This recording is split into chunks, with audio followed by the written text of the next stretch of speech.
রাধাকুণ্ড সাপকুণ্ড মন্দিরটার নাম কি? চারধাম। চারধাম সুদর্শন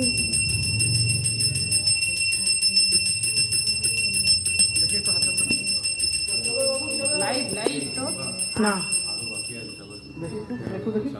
এই দুপুরে প্রসাদ নিতে হবে। রাধাকুণ্ড শ্যামকুণ্ড আর ওটা হচ্ছে সুদর্শন মন্দির। উনি বলছে চার দুপুরে প্রসাদ পাবে। এটা কার? এটা চলো প্রসাদ পাবো। সবগুলো বন্ধ হয়ে গেল।